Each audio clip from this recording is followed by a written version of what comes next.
All righty. Actually, hold on. Let me go get the tablet.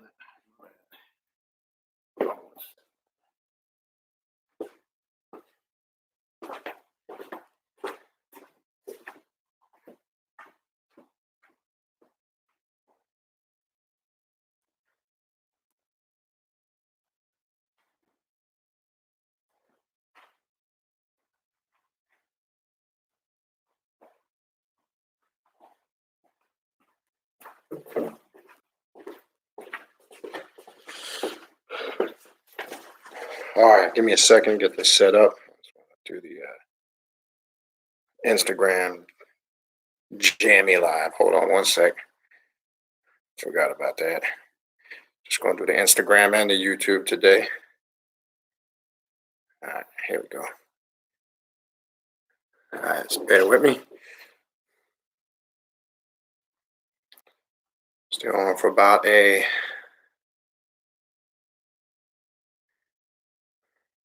hour. So hold on one sec. See if we could.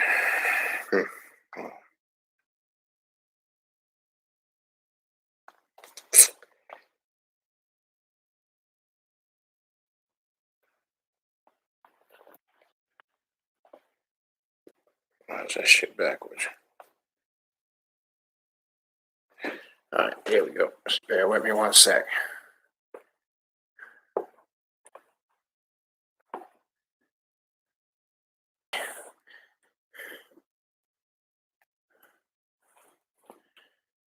Still don't like that. Hold on one sec.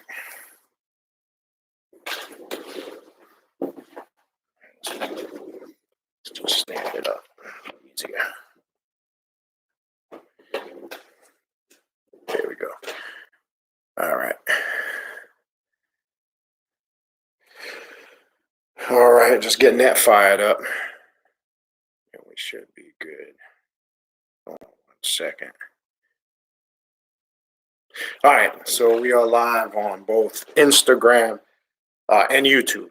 All right, so if you are on the Instagram and you have a comment or a question, come over to the YouTube because it's kind of a little too much to watch both platforms. So again, we are live on Instagram and we are live right here on YouTube. Came on early today because we have the ritual here later this evening. So this is really the only point in the day that I will have time to shoot any type of video. I'm trying to shoot a little something on Fridays. But again, we have the ritual this evening at 8 o'clock. And this is really the only free time, little gap in the day that I will have to shoot something real quick. Just to run through that. So we got the ritual this evening.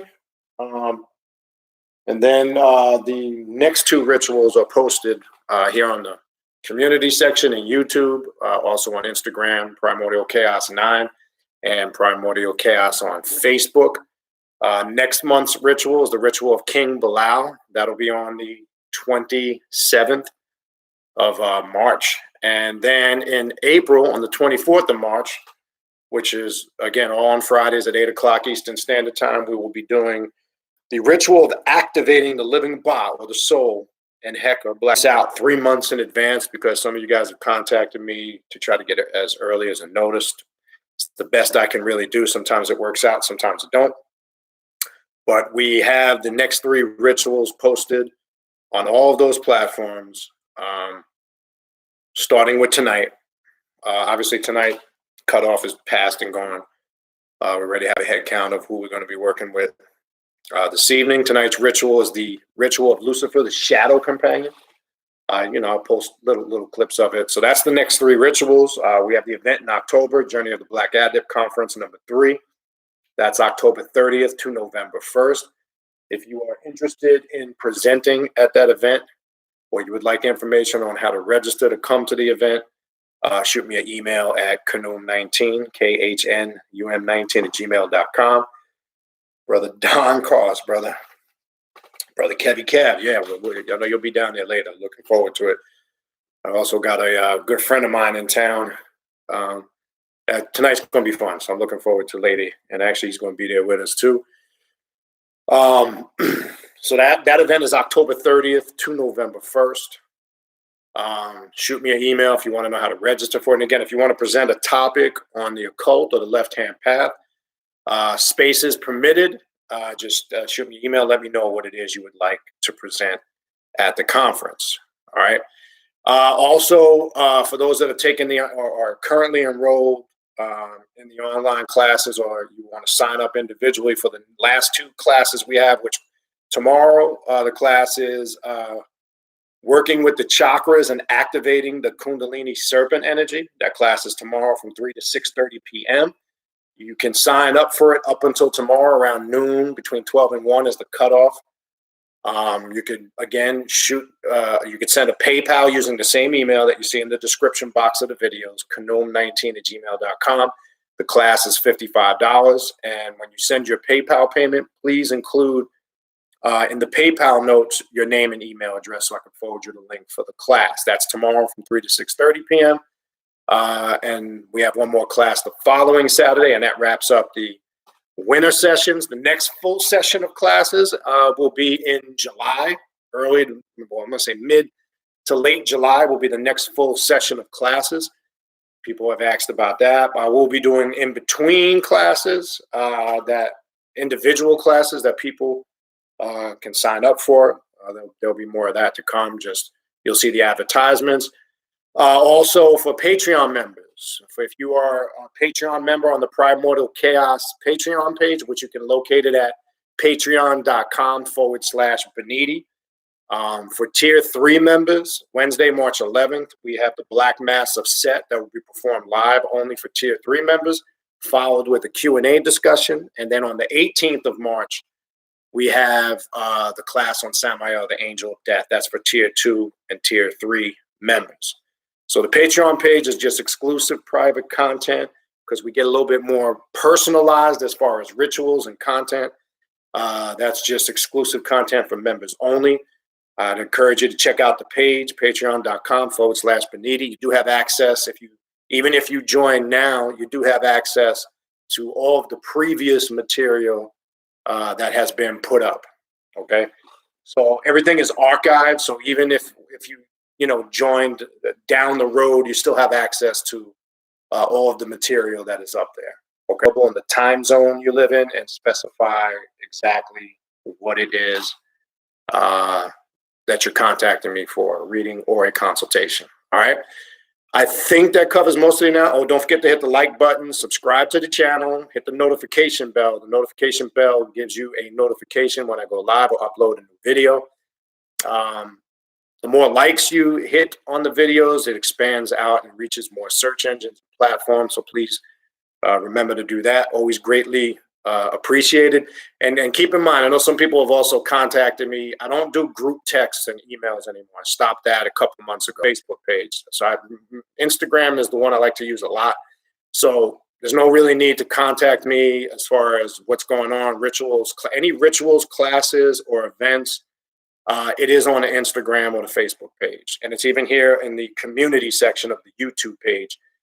So it eliminated me having to send out mass emails and texts. I don't do that anymore. I stopped that a few months back. It's just easier to post it. I'm using the Instagram and the Facebook platforms as a way to communicate with everybody because it saves time, and then I don't have to worry about trying to respond to emails and do that. So I just want to put that out there. There's no more, I don't have a text list or email list anymore that I send out. I used to do that, but I realized with the access of the Instagram and the Facebook, it's just overkill. There's no need to do it.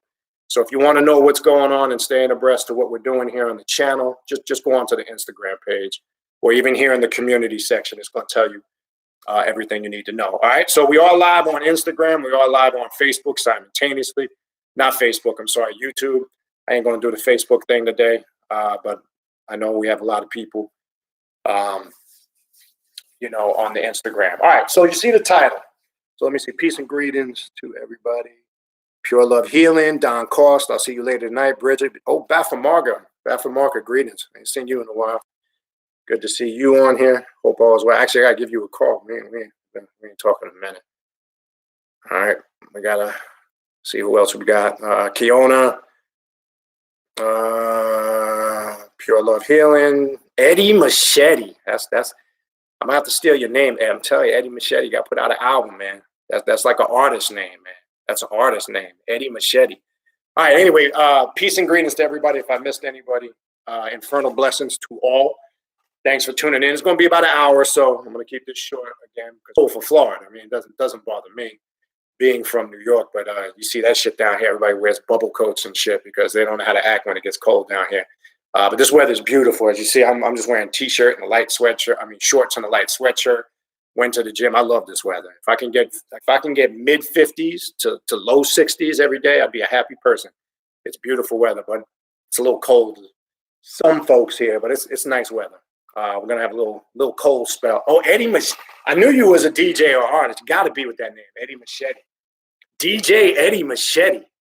If you get a chance, if you got any links to any mixes you made, send them, man. If you don't mind me, I don't mind promoting them out. I have a few people that have sent me music. I try to promo them when I get a chance. But if you got a little mix, you want to play little samples, I'd be more than happy to promote your stuff because I know you're on the channel regularly. All right. You see the title. It's You Against You. I think it's self-explanatory. It speaks for itself. In essence, that's what we got going on. Let's talk about a couple of things here. Obviously, the coronavirus, right? Let's talk a little bit about that before that gets spook. All right. Something I've been saying for the last several years. I don't know. My connection's good here. Anybody else? Any issues with my connection? Can everybody hear me clear? My internet connection looks fine. Because I'm looking. Just somebody type in okay or thumbs up or yes. Is my connection and sound good? Can everybody hear me clear? If somebody could just respond. Okay, good. All right, Keona, that might be your connection. Just wanted to make sure it wasn't mine, but everything looks good on my end. All right, so you against you.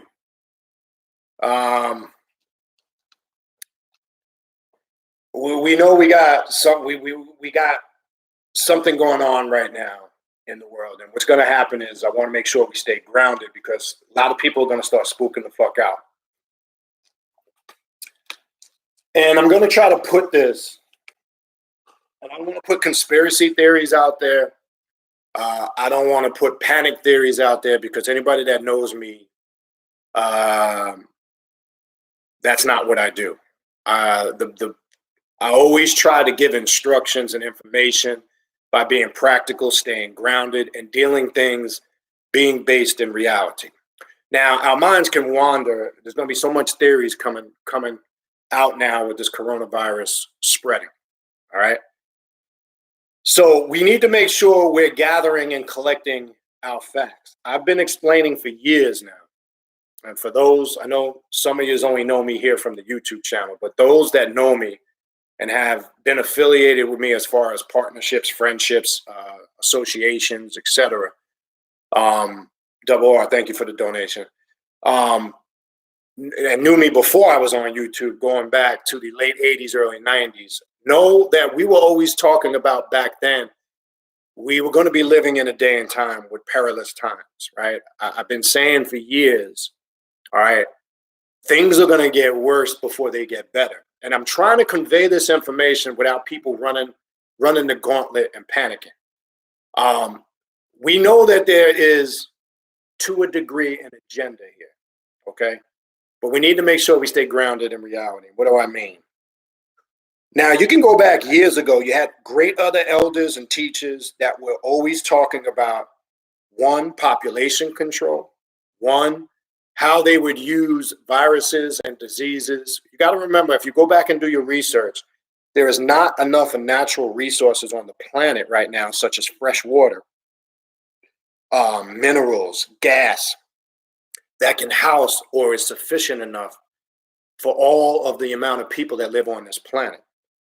Now, again, I'm going to give these are just some of my theories, and I'm not telling you to agree with all these. And I don't want to say things to cause a panic. As we know, Hong Kong, China, we see how overpopulated and crowded it is. You got to really pay attention to where these viruses, where it originated from and where it's branching out to. Now, I also want to make this clear. Though we might have superior technology here in the US, we will see and start to see it spread here to a certain degree. But we need not panic because there are measures you can take, one, to protect and take care of yourself to the best of your ability. Now, let me dispel the myth. You see everybody wearing masks. That's actually not a good thing to do if you don't have the virus. Go do your research. People, this is what I'm saying. People are panicking. You got people running into pharmacies buying masks are only good for people that are infected to wear them. Because what tends to happen is if you're wearing the mask and you don't have it, you tend to touch your face and adjust it, and you can transfer the virus even quicker. Just all you got to do is just simply Google and do your basic research. Okay.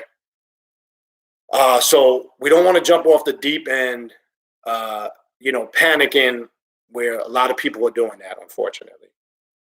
Educate yourself to simple things like proper hand washing. Now, is any of this stuff going to protect you 100%? Absolutely not.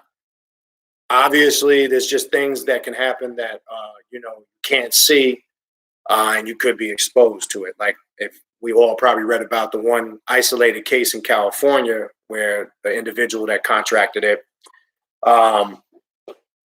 wasn't or made it clear he didn't travel overseas, and to his knowledge, he wasn't in contact with anybody that was in any of those countries that are affected. But this, like everything else, will come to pass. It's just another phase that we are going through in our evolution on this planet. Now, there's theories out there, and again, I can't, and I'm not going to speak on them because they can't be 100% confirmed. There's people who have theories that it's man-made in a laboratory, and these things can be true, but I'm not going to sit here and speculate on those theories. The main thing is, what can we do moving forward? All right. So we got to make sure we stay grounded in reality, because now you're going to see a bunch of shit coming out. You'll see it on different platforms where people will use this to get more views, to create conspiracy theories, to create sensationalism. So we just want to make sure we don't go that route anyway. All right. So let's stay grounded with this. Now, the other title that I wanted to bring, I just wanted to throw that out there because the video is not about that. Obviously, I just wanted to briefly touch on that. I don't want to stay on shit too long because that's not the topic. But obviously, I wanted to put that out there here in the beginning because obviously we see how this is having a certain level of impact on, the economy, because people, again, panicking. So you're going to see that happen too. You're going to see the economy, recede a bit until they get this under wraps. Okay. It's the day and time we're living, people. That's just the way it is. And again, that's just something I was talking about back 20 plus years ago. Okay. You're going to see more of this type of stuff. Okay. So anyway, not to stay on that too long. Now, the title is You Against You. The other thing that I wanted to discuss, this actually came up in a discussion we were having with the Black Flame 11 a couple of nights ago. So I figured I'd build on this a little bit more. In essence, at the end of the day, this whole spiritual journey, this whole spiritual battle, that's what this is about. The only thing you're fighting is yourself, okay? Regardless of what you believe, whatever you've self-created inside your mind, whatever pantheon you follow, whatever spiritual path or philosophy you follow, in essence, it's all self-created and you created it in your mind. Now, I bring this up because, as I said before, I want to make this clear. There's still a lot, and again, I'm just going to be general about it. I'm not going to get into details who and what because that's pointless. There's still a lot of people who are saying they're on the path. When I say saying on the, whether you call it left-hand path, the occult, Luciferianism, whatever title, because those are all parts of this path of self-mastery, path of self-deification, whatever you want to call it.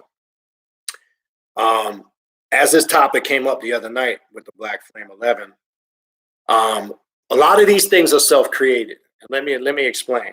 One, we have to establish there are many levels to the occult, or what people call the occult. I can't speak on what other people's definition of the occult is. One, I don't care to. I really couldn't give a shit. It's not my concern. I don't care what you think you are, what you think you know. To me, that shit is all irrelevant. I can only talk and discuss about the platform and what we do here on this channel.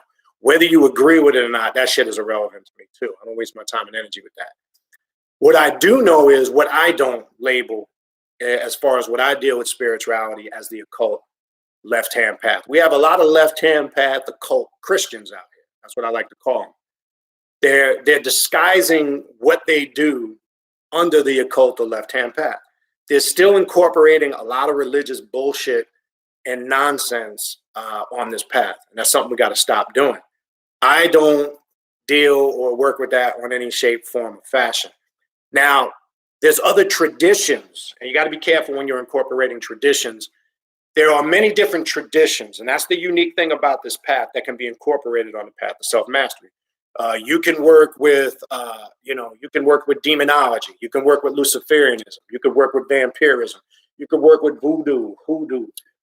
You can work with a multitude of systems. But the objective is, if you are utilizing them, you must remove the religious tradition out of it. Okay? What I'm seeing is, because I still get emails about this. One, if you know my background and my past, that I've talked in older videos over the years, my experience being initiated in Palo and Budon and all those things in Ifa, I don't practice that anymore. I gave that up years ago because I saw the limitations to it. Do I still utilize it to an extent? Yes, on a degree where the tradition is completely eliminated from it, because those are all deific masks. And when you're working with the concept of a deific mask, you embody it. So the objective is, when you're looking in through the traditional eyes of the system, it's more worship based. You're worshiping a lot, okay? Or they're focusing you on something external that you have to give homage or worship. When you are working with it from a path of self-mastery or self-deification or apotheosis or any of those avenues, you're trying to embody and become. So if we're working with a particular archetype in one of those systems, we're not trying to worship that archetype.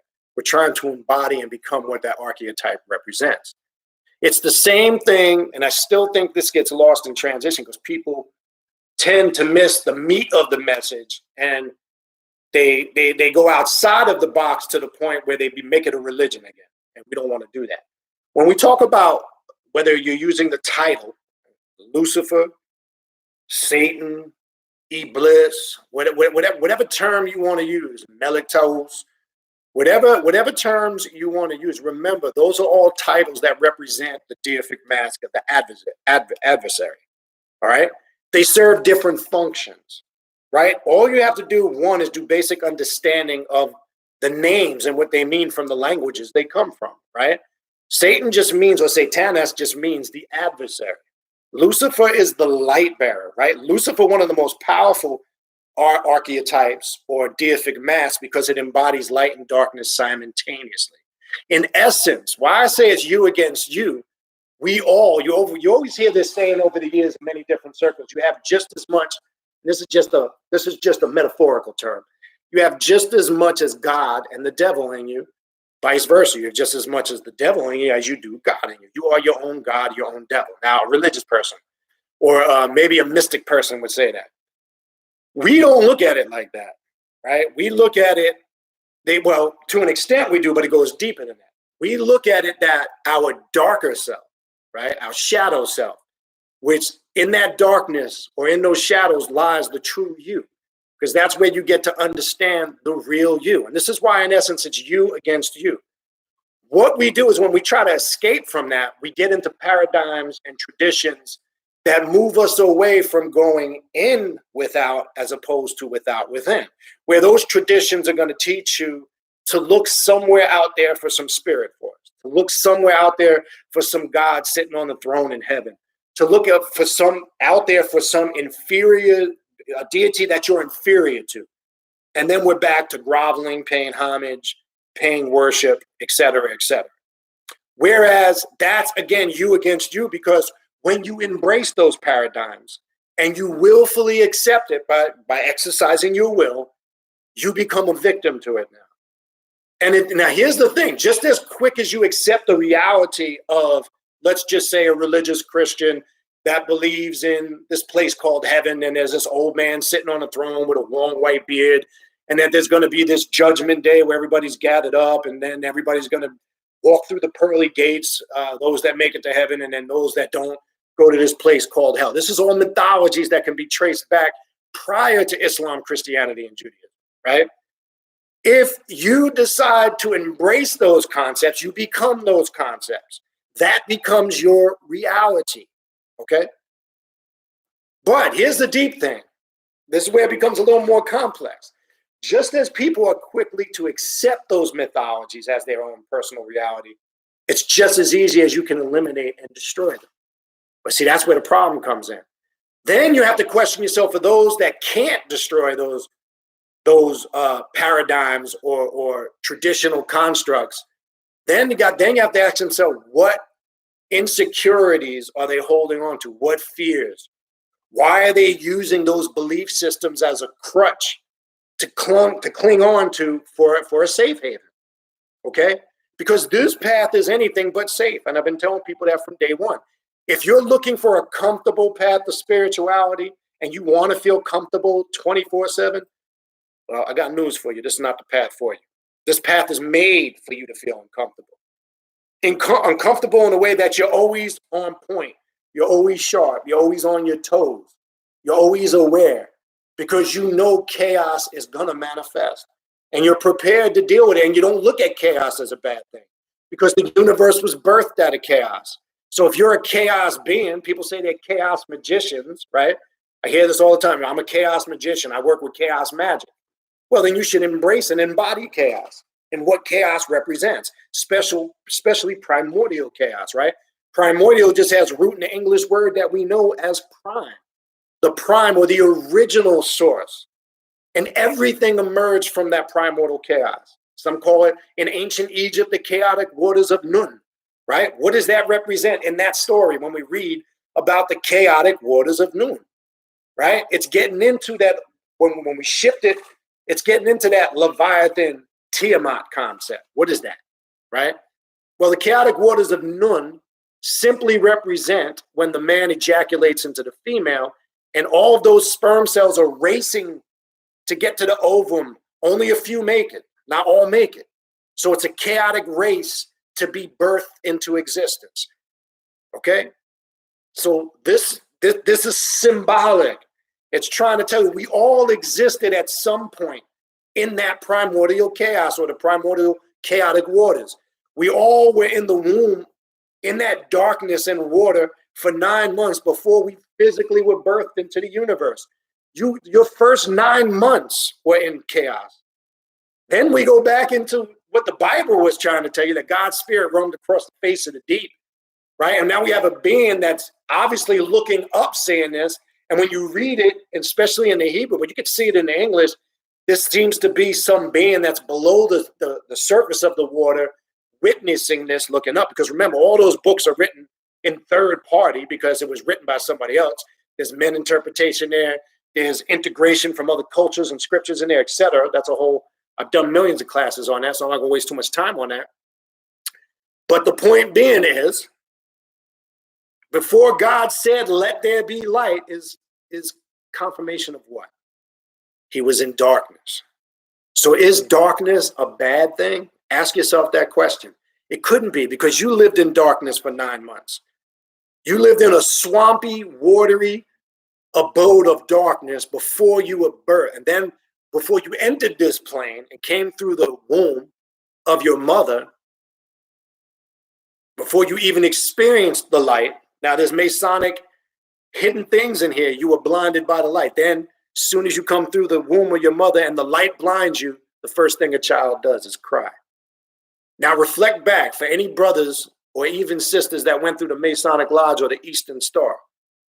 Remember when the blindfold was taken off of you in the first degree, because remember, that symbolizes birth. The 3 degrees, birth, death, and resurrection in the blue house, okay? right? For the Masonic Lodge, for those that know. For those that might do research on Masonry, know what I'm talking about. Okay? Remember that first degree when that blindfold was taken off of you.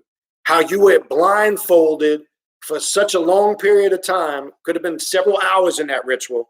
You went through the whole ritual blind, and it got to the point, and I know this for me, when I went through it, I started to get comfortable in the dark. I felt like I left this chaotic world of light and illusion. At first, it's an adjustment. Now, I did this years ago when I was younger, but first it was an adjustment. But as I adjusted, and I wasn't worried about not seeing with these two eyes. I was now comfortable with utilizing the third eye, the mind's eye, and I was able to maneuver myself through the degree around the lodge. And it's like that, all of that just dissipated. And then I remember the feeling of when that blindfold was first taken off, it was just a bad feeling at first, just the adjustment, the blinding of the light. Because when they said, "Let there be light," and they all clapped their hands and removed the blind, now we were blinded by the artificial light. So when we talk about going into the darkness to do the work of the light, you have to go into the darkness to get true light, which is intellect. Remember, Lucifer, the light bearer, represents the supreme intellect that is only embedded in darkness. You cannot obtain true intellect if you do not go into the dark.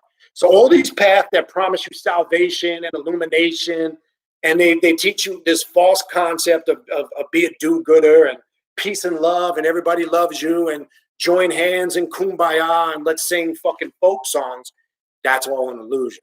Because they can truly not understand what true light is until they go into the darkness. That's a fact, okay?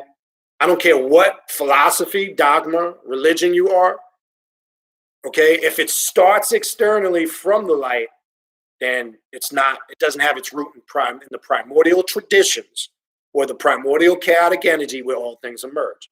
So you're dealing with the fragment of something at one point that was prime. That's all it is. That's basically what the monotheism is and Buddhism is and any of them other systems. Now, look, I'm not saying there's not some principles or morals you can't get out of it. You can find something in anything that you can apply to a degree. There's plenty of things in there. Yeah, you can resonate, but there's a lot of bullshit in there. Okay? So we have to understand it's no different as a child who, remember, goes through a process when they make their journey, for lack of a better word, to this realm. These are the million-dollar questions why we're all on a spiritual quest. One, what are the mysteries of life and death? How did I get here? Why did I come here? Where am I going after this current physical existence is up? And I bring this up a bunch of times. These are some of the things that should be motivating you on your spirituality. Death, for an example, is not what people think it is, right? Most people fear death. Most people don't understand death because out of ignorance of religions, death is passed on as something that is negative. Now, we always work when we're dealing, let's say, with necromancy, or we're dealing with gateway deities that bridge the gap between this realm and the realm, which I don't like to call the realm of death, because the realm of death is actually the realm of eternal life, the realm of immortality, okay? This path shows you how to get acclimated with the frequency and the current of what we call the death current or energy.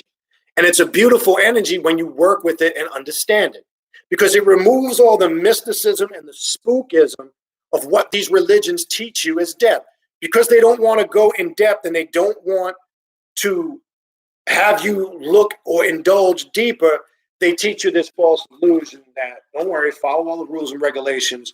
You're going to go to this mythological place called heaven.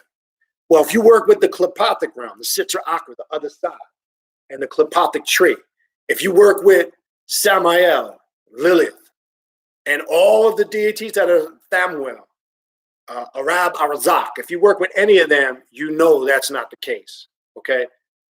You know the abyss, the void, and the darkness has no limitations. When they talk about eternal life, okay? When they talk about eternal life, what does that concept really represent? The ancient Egyptians talked about it all the time.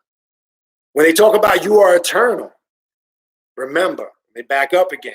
Lucifer embodies light and darkness simultaneously. The light bearer. Okay? Think about that for a minute and marinate. Your objective, now I brought this up and I didn't really get, in my opinion, concrete explanations to this. Some people had emailed, reached out to me. I didn't really find any concrete information that I thought was relevant, and it's not to be judgmental, but here's the bottom line. I posed this a couple of times. You really don't know exactly what's going to happen to you when your time comes. We have an idea. We can experience through our spiritual practices, our rituals and journey, when we, again, open the doorway to the next phase of existence and spirituality, which some call the astral realms, which is just the beginning. That's just the doorway, the gateway. A lot of people stop there. They think as if they obtain astral projection or astral traveling, that's it. It goes way beyond that. That's just scratching the surface. Okay? You start to understand what life and death is when you start disciplining yourself to have the ability to vibrate out of three-dimensional existence, person, place, and thing, right? When you do that, it becomes more personalized because now you understand this thing called life, and you start to realize what we're terming as life is death. Because as we get older, I mentioned this many times before over the years, when you emerge from your mother's womb, you begin a slow descent of death. See, we're confused. We think that we're living every day, that this is living. We're really living to die to live. And let me say it again. We're living to die to truly live again. Because where you came, in essence, is where you are going back to. Now, you can get into the theories. I know in some philosophical and spiritual systems say, well, I've heard this concept. We're all descendants of the 200 fallen angels. We chose to come here, this and that. That's fine. I got no problem with that. If that's what concept you need to grasp onto so you understand the ascent that you are now on, I got no problem with that. Can it be 100% proven, or do I necessarily agree with it 100%? Absolutely not. But if you're using it as a concept to grasp your inner understanding of your journey and what this is about, of life and death, I got no problem with that. That's personal. That's cool. Okay? But we must know that, think about this. When you're younger, you're healthier, you're more in a state of vitality.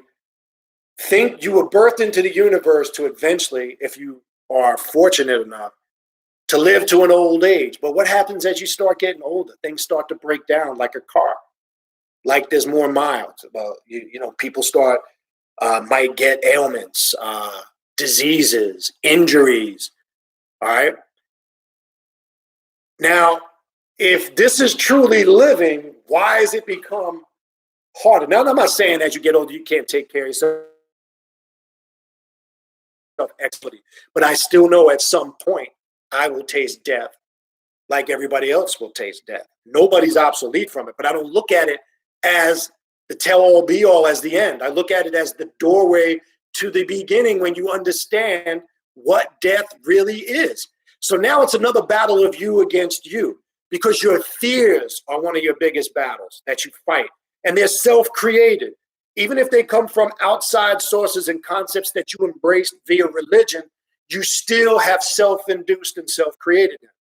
So there's nobody responsible but you, because you decided to open yourself up and embrace that concept.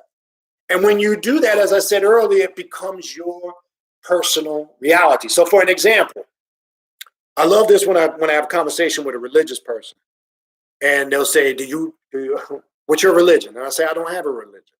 That fucks them up right out the gate. Well, what do you mean? And then what's the next question? We all probably know the next question. Do you believe in God? And then I'll say just something neutral to keep them off balance. Well, I believe, I'm a spiritual person. I believe that there are forces and energies that operate and work in the multiverses. That fucks them up even more. Now, they're doing that because they need to put you in a box so they can feel comfortable. So they're not feeling uncomfortable talking to you. Because if you say you're a Muslim, Christian, a Jew, a Buddhist, or whatever, see, that's all, they can all connect with that to some degree and they feel comfortable. But when you say you're none of those things, there becomes a problem, because now fear sets in. Because now they're not comfortable because they can't identify with what you're saying. So, but then they'll say stuff like, we all probably run over this in the years. Well, see, brother or sister, you need to be saved. You need to accept Jesus Christ as your Lord and personal Savior. And then you'll say shit like, and I've done this many times over the years, well, I don't believe in the mythological story of Jesus. That's not a reality to me. It's not real. It's based on mythology. You know, we all probably ran into that over the years. Oh my God, blasphemous, blasphemy, you're crazy. But it's as simple as I said earlier, of just as quick as one is able to embrace and accept it, it's just as simple as to let it go. And as soon as you release your mind from those constraints, you will see it's like a ton of bricks being lifted off your shoulders. Then when you're looking at it from outside the box, you realize how stupid the shit is. You realize, like, that's the shit at one point some of us might have accepted as a reality in our life. And I've always said, people, what the hell is that? Yeah. I've always said people have made things or make things more complicated than they actually are. Okay? People tend to make things more complex than they actually are. What the fuck is going on here? Hold on a second. Sorry. I had to clear something off. So one, we have to stop making these things, as far as understanding them, more complicated than they are. Then you got other people that want things, make things sound so heavy and so deep and so mystical, and it ain't even really about that. Anybody that know, to me, less is more. The simpler, the better. Less is more. Now, if you're a complex person, as I said in the past, and you like all these complex concepts, and that's fine, that works for you. But I found out it's unnecessary. And that's why I let all that shit go. They're all slave mentality systems, systems of mental indoctrination that at the end of the day don't really, in essence, do anything for you. And they're self-created because we embrace them. Now, when we're younger, that might be a legitimate excuse. Because I'm sure a majority of us growing up, based on our ethnicity, our culture, our heritage, we might have been raised a certain way. And usually along that lines, there is religion. Majority of us were probably brought up in some type of religious environment. And the level of that might vary from it. That some might not have been a strict religious environment. Some might have been extremely strict or fanatical, etc. That's not even the point. The point is, maybe when we were younger, we had that excuse. But when we are mature, intelligent, thinking beings, we can't use that excuse anymore. So when the truth is presented to you and you decide just to kick it to the wayside and stay in faith, belief, and mythology, then that burden falls on you. Because remember, being a god, removing the spookism from it, okay? When I say the spookism, when you hear me talk about becoming a deity, a god, or a goddess, I ain't talking about your mythological, biblical, or Quranic God. I made that clear. Because people that have a problem with that are religious people. Okay? People that have a problem with that are religious people. Because, oh, blasphemous. Oh, that's evil. You shouldn't say that. I can say that because I don't accept your religious mythology. What I simply mean when I'm saying that, being a god or a goddess simply means to be responsible. That's it. Responsible for your way and actions. Responsible for your successes and also responsible for your failures. It's that simple. See, to show how we've been programmed and indoctrinated, we hear the word God and automatically the average person's mind wanders into monotheism. I don't mean that type of God because that God is not a reality. That God does not exist. That was created by the men that authored the pen of those books to create a mythology that would keep the masses controlled. Now, to get back real quick, to not stay on it too long, now I want to go back real quick to the coronavirus. Right? Now you're going to have religious fanatics try to correlate this to some biblical prophecy. If you go back through time and history, whether it was the Black Plague, whether it was the stock market crash back in the early 1900s, what tends to happen, there's the old adage, history repeats itself. Life evolves in cycles. This ain't going to be the last. We'll see more of this when we're long and gone. This stuff continues to evolve, and it happens. That's why I said earlier in the beginning of the video, you must stay grounded. Now, this is just my personal theory. Okay, I do believe it's a form of population control. I do believe there is some credibility. It's just my theory that this has, because they can create diseases and viruses in laboratories. We know they have the technology for this. This is not news. But I want to say that not going out to Spookville. This doesn't mean now, oh, everything is a conspiracy and live your life like, things are in shams or everything is running amok or a mess, because that's what people will start to do. And you'll hear doomsday prophecies, end of the world. They've been talking about the motherfucking end of the world ever since I was a little kid. Okay? And guess what, people? We will all transition and move on to our next stage of existence. And guess what? There will be people here talking the same shit when we're gone. It's just like the return of Jesus, right? Think about this for a minute. If you go into the Gospels, after Jesus was crucified and so-called resurrected from the dead.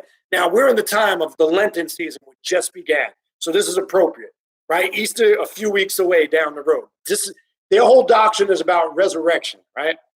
Or so they think, right? Remember in that conversation in the upper room, if we're all familiar with that biblical story, Jesus said to them, I am leaving, but I will be back soon. Question I got to religious people, what is your definition of soon? Because according to your religious theology, he said that over 2,000 years ago. I don't know about you, but 2,000 plus years is not soon to me. Okay? We'll go read it. It's right there. He said, I am leaving you, but I will be back soon. Soon to me is a few hours, a couple of days, maybe a few weeks, maybe even a few months or a couple of years. Okay? That I get. But when somebody tells you, I'm leaving, but I'll be back soon, and we're here 2,000 plus years later in the game, something's not right. That's not soon. Now, our great-great-great-grandparents were told this. They have now transitioned on, still know Jesus has returned. Our great-great-grandparents, great-grandparents, and great-great-grandparents, etc., and our grandparents, and our, maybe in some cases, even with some of us, our mothers and fathers that have transitioned on, our aunties and uncles that were here and were under that same ideology. Now we're starting to see a pattern of inconsistency.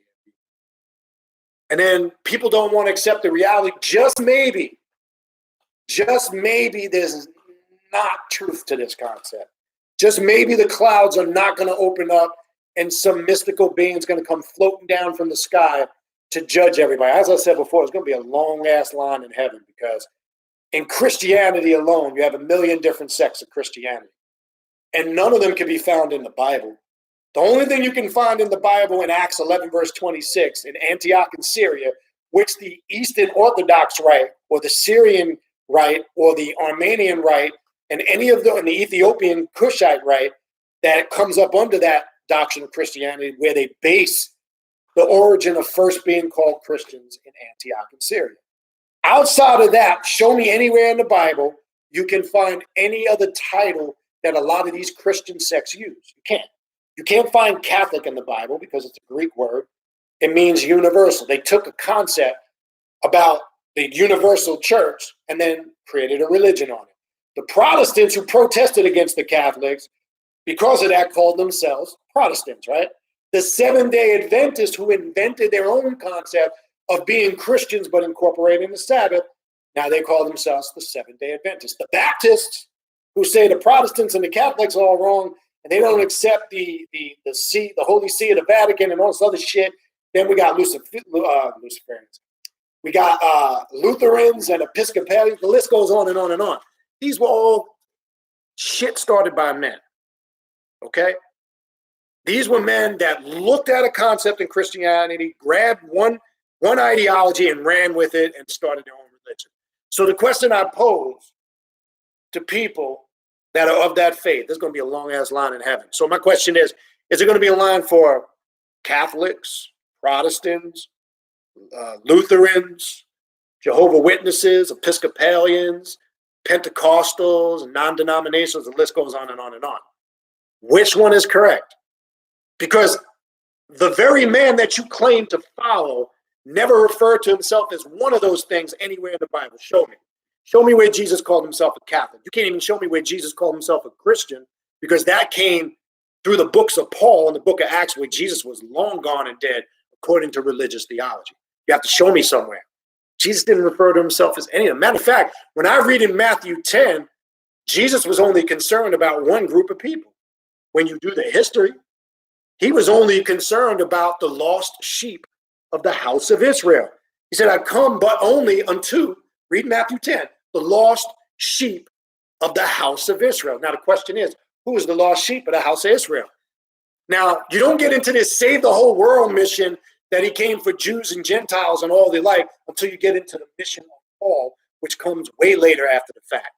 Paul is the one who claims on the road to Damascus. He had his 3 visions, by the way, which contradict each other. He changes the story in all 3. I'm not going to waste my time on that. But this is where modern day Christianity has its foundation, through the teachings and the books of Paul. But when you look at what I like to call Pauline Christianity, which most people follow today, and you look at so-called what this character Jesus was teaching, 2 totally different things. They don't add up. Okay? Now, when he said, I come but only to the lost sheep of the house of Israel, who is the lost sheep of the house of Israel? It's the tribe of Judah, real simple. Now, where are we getting this fact from? Well, real easy. Go into the 2nd book of Kings, the 17th chapter, verses 16 to 18. What is it saying there? That God was angry with all of Israel and removed them out of his sight. The only one he spared was the remnant of Judah. And they were known as the lost sheep of the house of Israel. That's who Jesus came to redeem. When you do the research and you really do it biased, this whole concept of kumbaya, peace and love, and we all God's children, that comes later on. Jesus technically was a racist, people, because he came for a specific group of people. He said, I come not to save the whole world. And then he gives his disciples instructions before he departs. Go out to the world. But don't go to the Jews, he says. Don't go to the Gentile. Go to the lost sheep of the house of Israel only. It's right there in their so-called Bible. But then here's the excuses you'll get. Well, you see, at that time, no. If this is the man you follow, and these are the words that proceeded from his mouth, we can point this out because we're not religious. We don't, really, at the end of the day, I don't give a fuck about any of that stuff. I'm just saying to point out some intelligent concepts so when you're dialoguing with these people, you can bring these points up. I'm saying that's what proceeds out of the mouth of your Savior and Messiah. So where are you getting this concept, turn the other cheek? When I read the story before Jesus was crucified, he was ready to fight that shit. He told them to gather money and get swords. I don't see this passive ass Jesus that you're promoting. Let your enemies, have mercy on your enemies, love them, forgive them, turn the other cheek. Again, that shit that comes through the teachings of Paul. Remember, he was ready to get some swords and fight and whoop some ass. Go read your books. But not to stay on that too long. The point being is, these are the paradigms that we embrace, and they're stupid. Okay? And this is why it's you against you, because just as quick as you embraced it again, is just as quick as you can destroy it. And then reconstruct it, because remember, on this path, there's a system of magic we like to call deconstructive or destructive magic in order to reconstruct aspects or ways or understandings about ourselves. Working with the Klipothic, if you work with the Klipothic realm, if you work with the 11 Klipoth trees, it's about uncovering those things about yourself, perfecting yourself, bringing traumas to the surface, to overcome your adversities, destroying old ways about yourselves. But in that destruction, and the beauty of that destruction and death is regeneration and renewal. That's what the death current and death energy really represents. True immortality, true life, true understanding, true knowledge, and true wisdom. That's what this is about. So people say, what's the point of being on this path? Because they're indoctrinated and I see all this satanic and Lucifer and all these rituals and all these symbols and sigils and you're talking about all this black magic. That's what it is. That's the point. That's why we do what we do. We don't just do it because it's the hip thing to do. It's trendy. It's cool. Everybody's doing it. Okay? No. I can't speak for everybody. I can only speak for myself. As I've said before, I'm on this path to become the best person that I can be. Spiritually, I like to call it the 5 principles or P's of self-mastery. I want to become the best I can be, first and foremost, spiritually, mentally, emotionally, physically, and financially. Yes, financially. Okay? Yes, financially. Because one thing I'm tired of in all these platforms, it seems that at some point over the years, being broke has become accepted in the spiritual and the conscious community, where people equate being broke or poverty or going through trials and tribulations. Oh, but yeah, but down the road, there's going to be some great reward for me. No, I ain't trying to be broke, because if I'm living in this realm, and yes, you're going to have many concepts out of people act like, oh, this is all an illusion. These are my favorite people. The physical realm isn't real, and it's an illusion, and you create it. It's just a dream. Well, I posed this question many times over the last couple of years. If that's the case, and you created it, and this is an illusion, and this is only as real, and you created it, and all this other stuff sounds heavy, sounds deep, but this is no judgment or knock on anybody that might be in this position. I want to be clear when I say this. If, let's say, you are bagging groceries, and there's nothing wrong with that if you have to do it. If you're working in Home Depot or working at McDonald's and you're struggling and you're in a really bad situation, that's the reality you created? That's the illusion you wanted to create?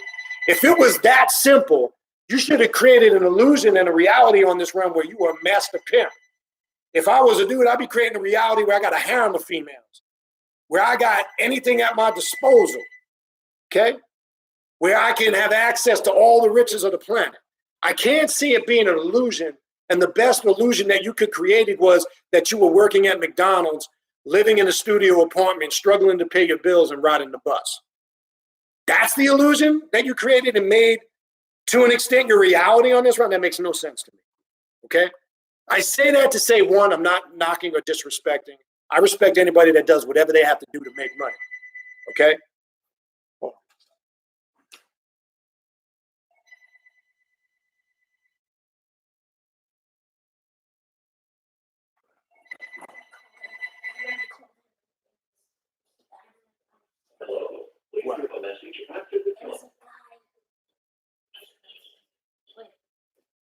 You picked up the phone? Yeah.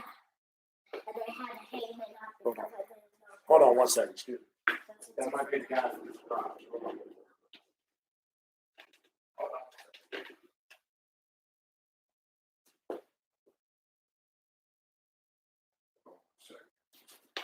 Stay there, I'll be right back. It might be the guy from the garage.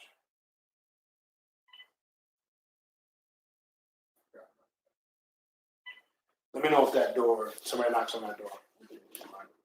I'll answer it the next time it calls. That's what that probably is. Hold on 1 second. Sorry, hold on. I got somebody coming. Hold on. Hello. Oh, I'm sorry, who's this? Okay, how you doing, Ken? Good. Yeah, no, that was my little guy had the phone. Are you at the door? You're here for the garage, right?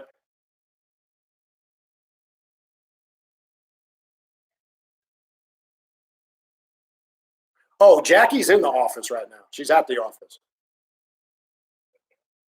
Yeah, she's in the office. She's there. She left this morning. She's at the office right now. Oh, no problem, Ken. You got it. Thanks. That was your mom's office. All right, I apologize for that. I'll keep it here. There's a guy coming for the garage. He's got a business trip. All right, cool. All right, apologize for that, people. That's my little guy.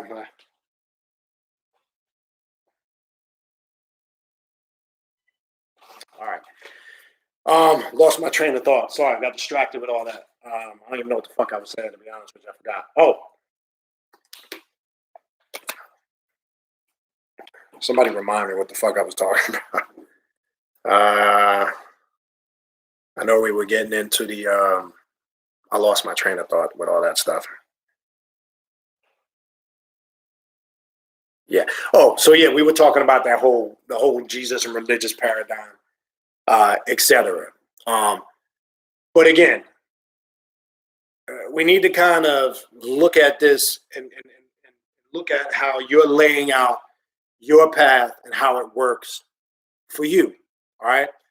So when we talk about this concept of you against you, and again, it's just a title that has been sticking in my head for the last several days.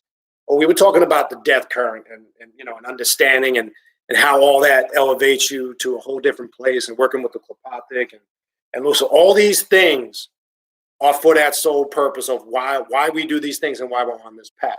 Right? I was discussing a multitude of things that are geared towards that. But again, I'm going to finish up with, I'll go through the chat now and take some questions, only because I only have about another 20, 25 minutes. I got some people coming out to the house to do some work on my garage. I got to get some stuff done on my garage.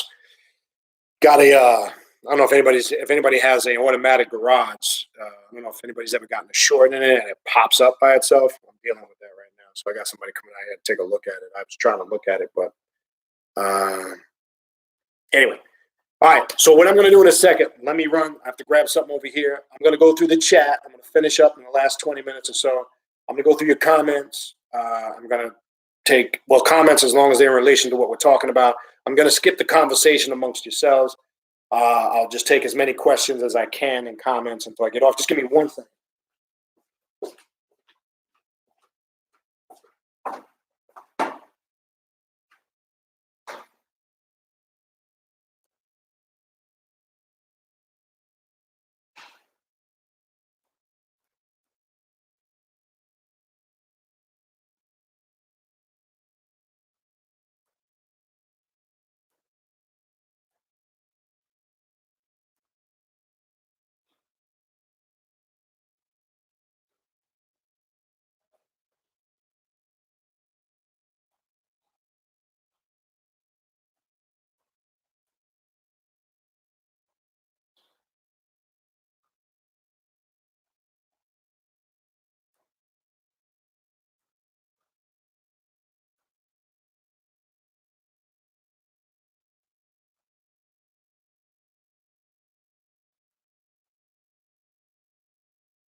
All right. All right, so let me scroll to the top. I'll try to answer as much as I can. Don't know if I'll be able to get to everything and everybody. I'm going to start from the top to be fair, because I know some of you guys. Oh, let me go back on. Go back live on Instagram. It got cut off. My bad. It only stays on for an hour. All right, going back live on Instagram. But again, if you want to ask a question, come over to the YouTube channel, because it's just too much to watch two platforms. All right, to be fair to those, I'm going to start at the top again, because I know some of you guys have been here since the live stream started in the beginning, so it would only be fair to start from the top. Again, peace, infernal blessings to all, greetings, all that good stuff. I'll get that out the way to save time. Yeah, brother Don Cross, a.k.a. Kev, I'll see you tonight. My V, I will see you tonight. I saw your message. And I'll see others who will be at the ritual this evening. Looking forward to that.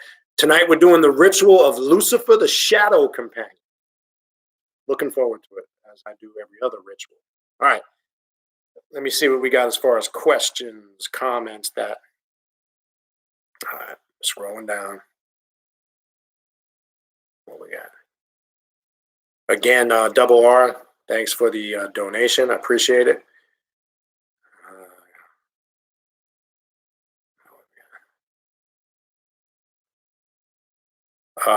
Junior, am I reading that right? JRB Jaron. I think your comment was in relation earlier when I was talking about the coronavirus overpopulation. Not sure the perspective you're coming from. Yeah, there's cities vacant, but I'm talking about world population. For an example, if you've ever been to Hong Kong, okay, they're stacked on top of each other like sardines. Yes, are there isolated areas where cities, certain areas are desolated, which means what? People have crowded where other areas are overpopulated.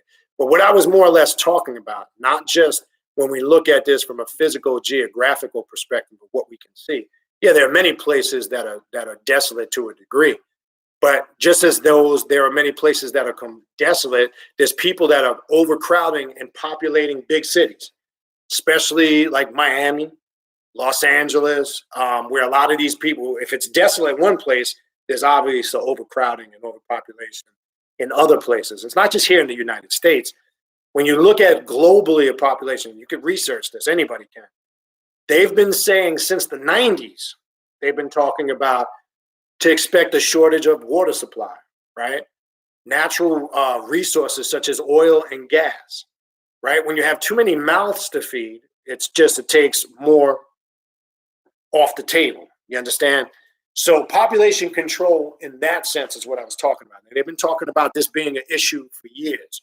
So I get what you're saying about maybe some or certain cities might be desolate or not populated, but just as many as we can point that out, there's many more that are many more that are overpopulated and crowded. So it's just a matter of where you're looking and seeing. But I get your point.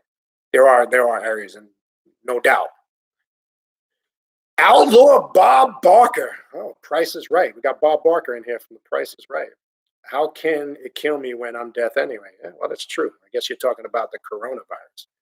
Well, when you look at death and what we were talking about earlier, what death is. Now, we don't fear death on this path. And that's a good concept. We are death in the sense that death represents eternal life. We don't fear physical death because we understand it's part of the process and it's going to happen at some point. So you shouldn't fear it. So I have no problem with that statement. Juju cakes. I'm gonna leave my private thoughts to that alone. What do we got? I'm not sure exactly what the extent of the situation because we really don't know yet how it will affect the U.S., but they are definitely pushing fear. I agree, Juju Cakes. And that's part of the media to induce fear. And that's why I said we got to stay grounded because we know, because here we are, when we look at what's going on in our country here, right? You got Donald Trump saying one thing, we're on top of it. I mean, how valid is his word, but we're really on top of it. He just put Pence, the vice president, in charge of the coronavirus commission. Now, he's saying on one hand, it's not that bad. We got it under control. I know he's obviously saying that because the stock market is starting to plummet. And they don't want to create fear because really at the end of the day, that's all they really care about is their money. Because that's impossible. And then you have the CDC coming out saying the complete opposite. It's going to get worse here. There's going to be more cases.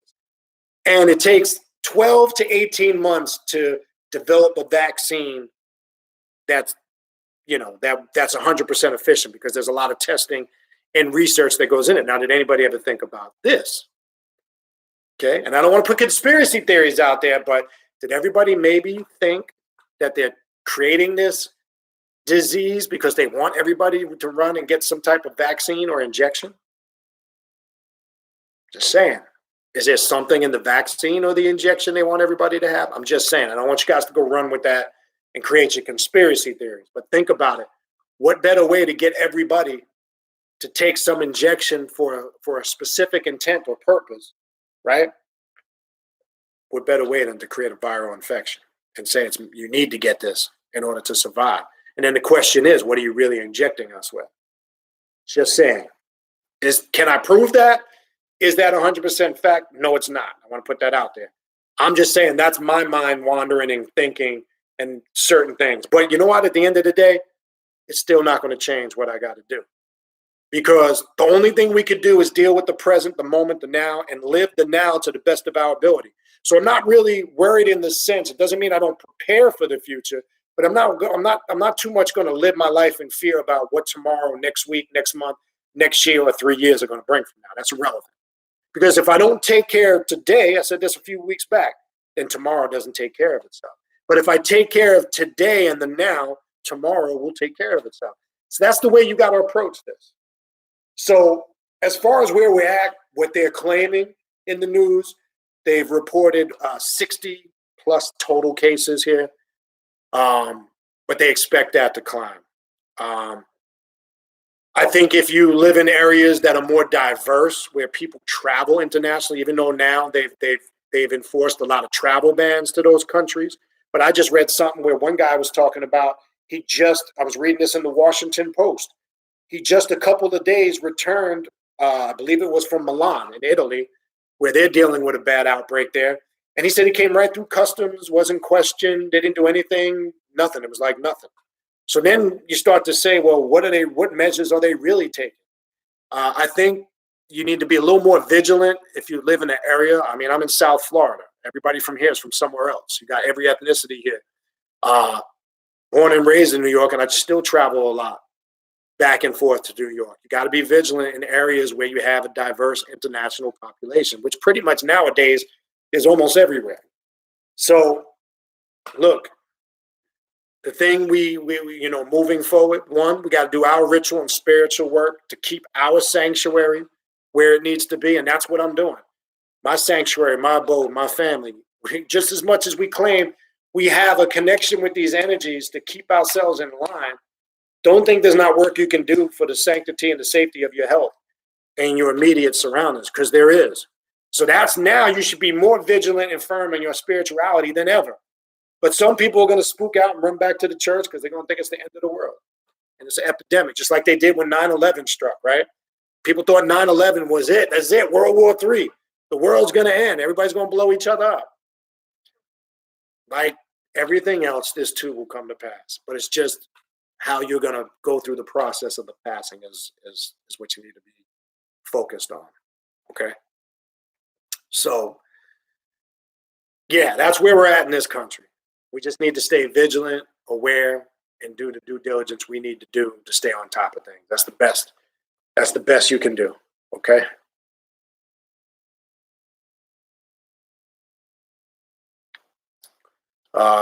Patra's Music Central says we need to have an understanding of the population control agenda and understand to not, yes, get caught up in pandemonium, and don't let low-level vibration frequencies control your journey. Yeah, Necrocannon, I agree with you. I said earlier, there's a lot of people out here who are, in my opinion, it's just my opinion, because I can only go by what I term in my practices as left-hand path in the occult. There's a lot of shit out here that's just not occult to me. It's watered down Wiccan / Christianity / Ifa / hoodoo / that's not occult. I just look at that as a separate system in itself.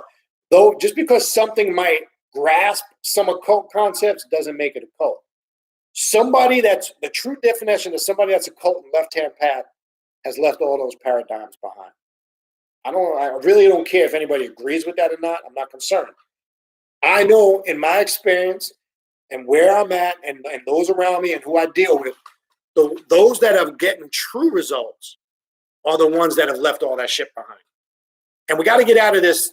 The other thing is we have a lot of astrology Christians out here. Let me address this real quick. I say astrology Christians because they look at the astrological signs and the astrology charts as the governing function of their life, like a Christian does the Bible and Jesus or / God concept. That governs every facet of their life. I did video on that a month or so ago, and I made it clear. And any true occult left-hand path practitioner will tell you, never look at astrology as the tell-all be-all, as you're a victim of what it dictates in your circumstances. Remember this, you can control, bend, change any circumstance in your life except when it's your time to transition on. You can control everything else. Now, I say that to say, it's not that you're at the mercy or the force of some unforeseen circumstances. That's not what I mean when I'm talking about your time to transition or death. What I'm talking about is you can control your career, your profession, your family, your social circles. I'm not going to go by some astrological chart that says, don't do this and that because you're this and you're that. And if you do that, this or that's going to happen. That's bullshit. I'm not going to listen to some astrological chart that says, oh, don't do any work in the Scorpio energy. Scorpio is chaotic sign. That's not the time to request or try to obtain anything new. You should just deal with things that deal with tranquility, peace, and balance. Fuck that.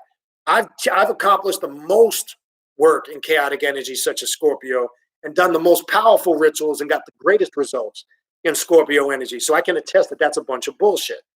So we don't want to get acclimated with it on that level where we're following it as a religion.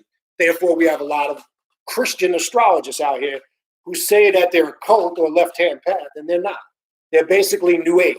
That's really what that stuff is.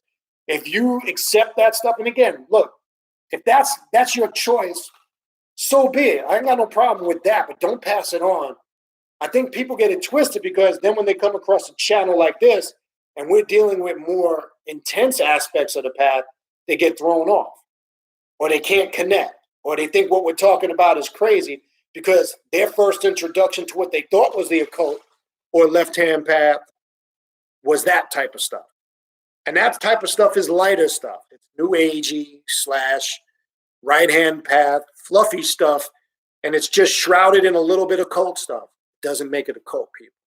Because occult means hidden. What about that stuff is hidden? There's nothing about that stuff that's hidden. Everything about what we talk about is hidden because you must go within yourself to unlock it. Now, there's only so many things we can talk about on the surface, and it's only going to get us to a certain degree. But pulling your astrological or your natal chart isn't going to give you the full understanding of that shit. Okay? Activating the psyche and awareness within you through your ritualistic work and unlocking your personal daemon or higher self, that's going to give you the understanding of who and what you really are. Okay? Not some birth or natal chart. And that's nice to do if you want to understand your nature, your personality, your characteristics. You want to know why you carry the energies you carry, etc. I get all that. It's cool. But I ain't going to go by some astrological natal or birth chart like, oh, shit, it says this and that. Oh, and that's why I can't. I don't do that shit. That's Christianity. That's religion. Sorry. Again, don't have to agree with it, but I'd be fooling or lying to you if I said I gave a shit, because I don't. What else we got? Bridget says, Corona mutates a lot, but is actually pretty common in type. Yes, that's another good point. Remember, the coronavirus, there's cases of it every year. This is just, as Bridget is saying, a highly more mutated aspect of corona. It's nothing new. I'm glad you point that out, because there are cases during flu season, et cetera, of coronavirus all the time. But they've given this I could be wrong, what is it, Corona 19 HBD or something like that. I might have that wrong. Because of what Bridget is saying, it's a more advanced, mutated strand of the virus due to the fact that strands of other coronaviruses can be contained. But remember, viral infections and bacteria infections are two different things. Bacteria infections can be cured with antibiotics. Whereas that's only good for bacterial infections. You can't use antibiotic medications on viral infections. It does absolutely nothing to it. So therefore, they have to take the approach and create a vaccine to eliminate it, which is a whole nother process. But that's a good point. She says it's pretty common in type, and this is nothing to fear. Protect your elders and those of yours that are already ill with something worse. Corona can't be zoonotic as well. And that's good advice. And that's a good approach, Bridget. And that's it. We have to do our due diligence, educate ourselves. It's not the end of the world. But people are going to, as you guys were mentioning up earlier, people are going to strike fear through the media. It's confusion. It's like, I always liken it to down here, right? When we get into hurricane season, right? And again, coming down here from New York, going through hurricanes for the first few times was an experience for me because I ain't never been through them. When we're in New York, well, matter of fact, 2010, 11, I remember a couple of hurricanes. I know it was Hurricane Helen in the 80s, and then the only other hurricane I experienced in New York was Sandy, and the one before that. Now, Sandy was more so on the coastline, near the water. But the point is, down here, it becomes common. And anytime there's a hurricane anywhere in the vicinity, that shit could be hundreds of thousands of miles out. These motherfuckers will pump fear through the media to scare the living shit out of you. This shit now is weeks out. Oh, could do that. They got a million probabilities of what it could do. Shit, we know that. It could do anything. It could come right at us. It can turn. But all you can do is prepare. Get your supplies, you hunker down, I got hurricane shutters and storm windows on my house. It is what it is. But I ain't gonna run. You gotta see some of these animals, they fucking panic. They run to the gas station. They're fucking trying to buy all the water in the supermarket. Because that's what I'm saying. We're not reactionary bands on this path. We're proactive bands. People that are reactionary, act off of raw emotion, these are people that are controlled through their emotions via their fears. Now, I'm not saying when something like that is coming, a possible catastrophic weather event, oh, of course. Am I concerned? Yes. Am I, doing my due diligence to prepare? Yes. I'm not going to lie. But am I panicking? No. The last hurricane that hit us, I did a ritual to seal the perimeter of my house. It's a ritual with Set, because Set is the god of chaos, the desert of chaos and storms, right? So there's a black magic ritual you can do. And that last hurricane in 17 that hit was pretty bad. But I can tell you this, and not to sound spooky, neighbor right behind me, neighbor to the left and the right, they got some extent of damage. The only thing that happened to my house was a part of my fence. That was it. And I replaced the whole fence. But we have to have trust. If we believe we're connected to this demonic energy, if we believe we have power as black adept and magicians, then we should believe we can overcome anything. There's a difference between personal belief in self and nonsensical religious faith and belief. It's not the same thing. So I always laugh. People say, do you have faith? Of course I have faith. But see, then they get sidetracked. Do I have religious faith? No, I don't have faith in that ignorance that you're pumping. But I do have faith and confidence in the energy that I work with and who and what I am. That's all you can do. And wherever the chips fall, they're going to fall. But guess what? You pick up where the chips fall and it's like a puzzle. You put the shit back together. That's reality, people. That's life. And that's how you should approach it. Okay? That's all you can do. And that's enough. When you're doing all you can do, that's enough. I don't mean like that's all you can do. You're at the mercy. No, that's it. Oh, hey, it's in. No. All you can do is what you should be doing. Because all you can do is all you can do. Okay? What else we got? Yeah, Keanu, the rapture. That's always one of my favorite concepts. And more non-denominational / New Age Christianity. There's so many concepts that people use that and they run with. Bear with me. Connection looks a little rusty. It should come back. Hold on. I don't know why. Always does it on this computer. Ooh. Bear with me. Oh, we back. But yeah, the rapture concept is kind of comical. Again, that doomsday fear shit. You're going to be left behind. So now, I don't want to be left behind. I better follow all the rules and regulations. Remember, religion is fueled by the emotion of fear. If I could scare the living shit out of you and get you to conform and do what I tell you, the best way I can do that is through your emotions. Okay? They know this. Double R says, can't no one put me in a place I don't believe in? I had to tell my mama that the other day and she wasn't too happy. I feel you on that one. Blade of Astareth, Christian witches drives me up the wall. Yup. Never let these people co-opt and dilute our work. They used to call us evil. Fear the left-hand path in our work. I agree with you 100%, Blade of Astareth. Right? And one thing, I did a video a while back, about a year or two ago, and I've been talking about this in the last few years. I've noticed that this path has now become trendy because now people are seeing the benefits of it. There are some people who feel they can get more views, they can get more clients.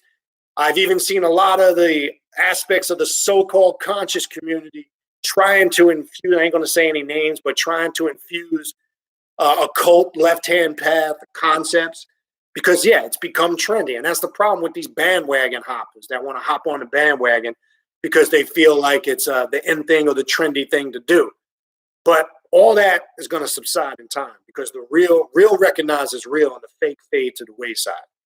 Okay? This is one path I've said 1,000,000 times before. You can pretend to be some Christian witch, which that don't even make sense to me because the Bible speaks against witches. Remember, King James, when he translated the Bible in the Torah, and I believe it's Exodus, he was the one that made sure in the King James translation, he put, thou shalt not suffer a witch to live, right? That quote was put in the Bible for the witch hunts of Salem. right? That they use that quote as a justification to burn witches at the stake. Go do your research. Okay, so the concept of a Christian witch doesn't even make sense to me out the gate.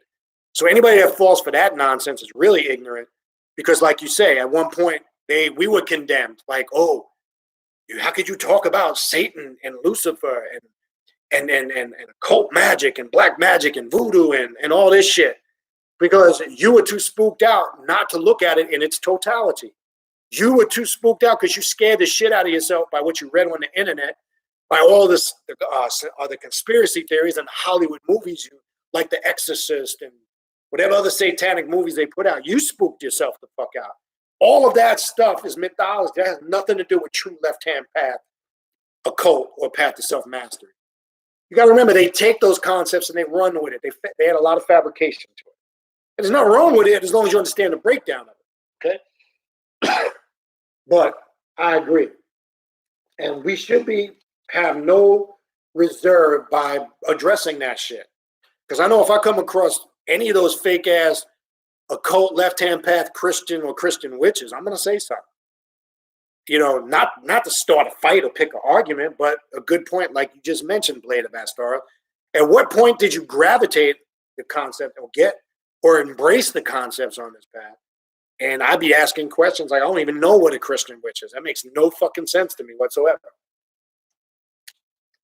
And we have to do these things because, as I said before, this is the only path you cannot fake the funk.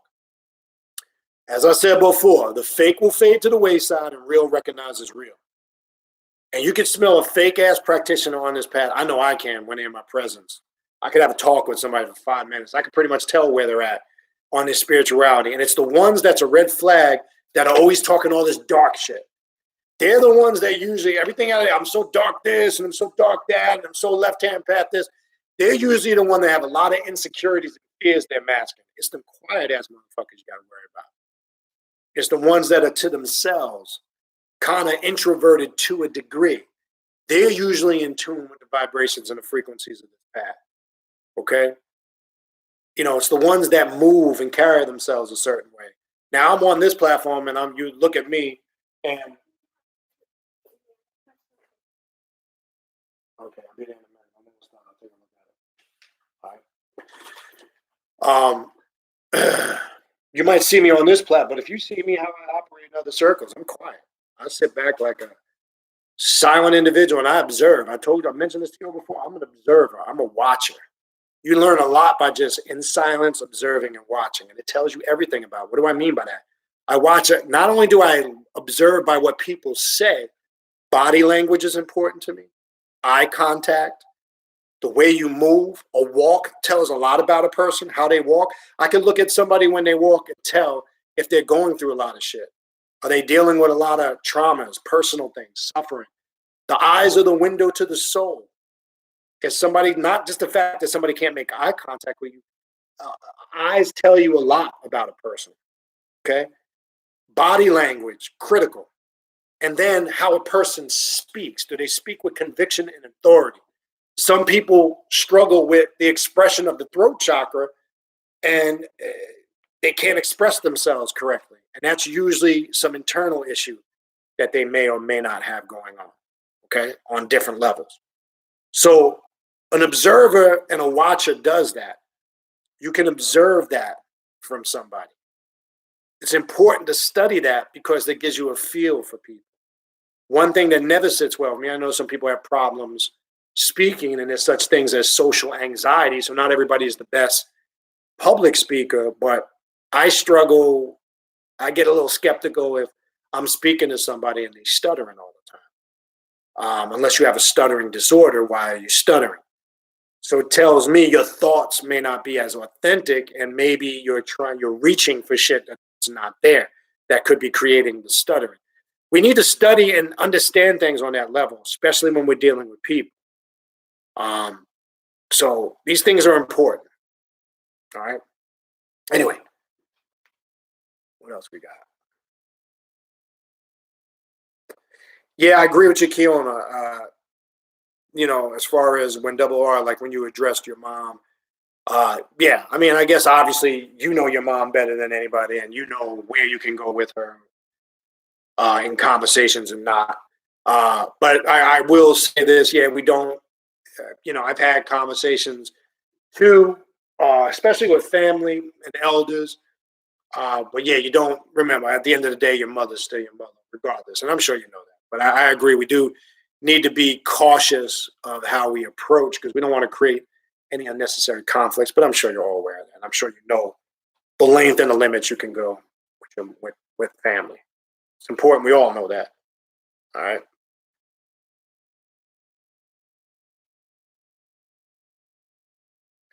I agree with you, Bridget. And most of them do. Like, I like a lot of that stuff is Wiccan, New Age type of shit to me. I'm sorry. Like you go into a lot of these quote unquote Wiccan bookstores.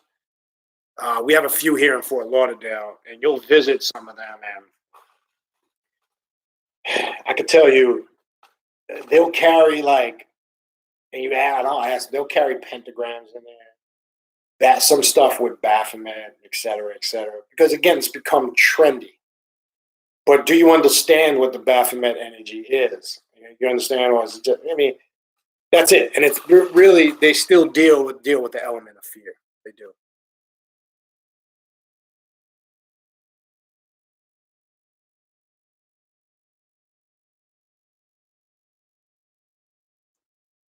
So Obsidian's, hold on, skip one. Oni, Sister Oni, says metaphor and symbolism are important to understanding any spiritual path energy. True indeed. Obsidian Sun said there's no growth without adversity, strength through adversity, 100% fact. And that's why I said earlier, if you think this is a path to feeling comfortable, this is a path that intentionally brings up all your internal adversities that you're dealing with. It does it purposely for the simple fact that you can address it, master it, and move on. That's why I say if you're looking for a path that's going to mask all your adversities and your weaknesses and bury them, and you're going to meditate or pray them all away, you're fooling yourself. Because remember, with resistance comes persistence. The more you resist, that persistence becomes stronger.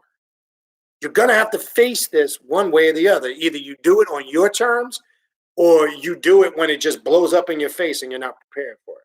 You pick. I think we know what the better choice is, right? Kilner says, why the Bible have pagan princes? Why not be a Christian witch? Yeah, I get it to that extent because the Bible is founded on paganism. And all the word pagan means, we got to make sure we don't get confused. See, people think pagan means to be doing all of these odd beliefs and rituals. Pagan is just the word for foreign. Anybody that was a foreigner that didn't belong into a native land was called a pagan. That's all it means. But paganism, as it evolved later on, we think paganism means somebody has these rituals and constructs and beliefs and these deities that don't conform to their monotheism, etc. The term pagan and paganism was invented by religious people, is what I'm trying to say. Go look up the word. It just means foreigner. That's all it means. We think paganism is a religion. No, religious people termed it paganism, or being a pagan was anybody that was not in line with their religious beliefs and ideology was a pagan. And their religion was paganism. And they believed in pagan gods and deities. And to them, pagan gods and deities was dealing with polytheism and all this other shit. That's something that monotheistic people inbred and added way after the fact. So paganism in essence really it's not even a religion. Okay? But I get your point. The Bible is built on that.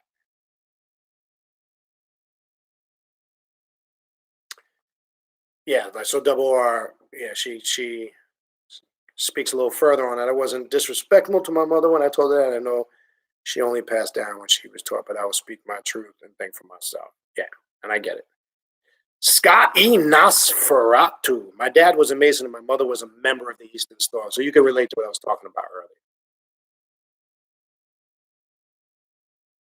Okay, Aaron Butcher. We can be our own worst enemy. Enough said. That's in essence what the title of this video is about. You can be your greatest strength. You can be your worst asset. Okay? That is it. And that's the key. That's the whole point of why I did this video. It's all, remember, as above, so below, as within, so without. Everything is interwoven around you, including the spiritual realm, spiritual planes.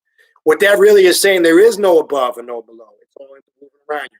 There is no in without, in within and without. Now we separate that to get an understanding of what it is in its totality.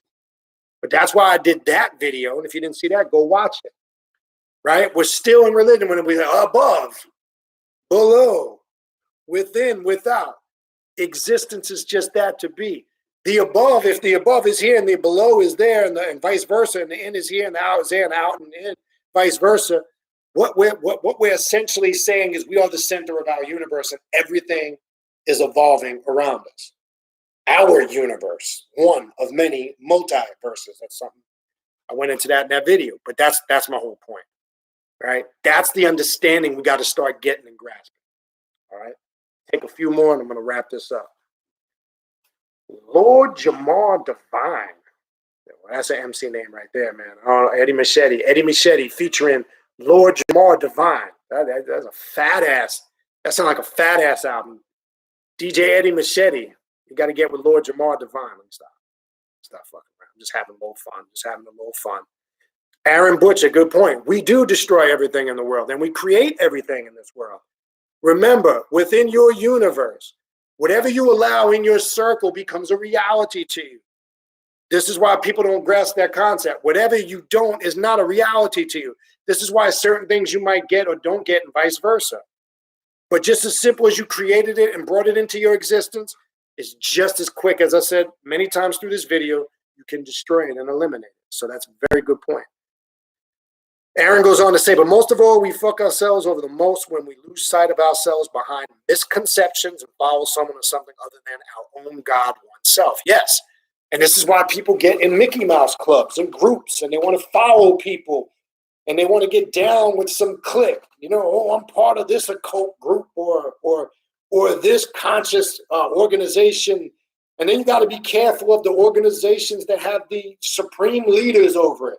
Your Dr. Yorks and your Minister Farrakhan's and your Yahweh Ben Yahweh, and you know, because everybody's got what I call the Jesus syndrome, right? The Messiahite plagued syndrome. Everybody wants a savior to come save them. Everybody's looking for some Messiah figure to guide them to the promised land.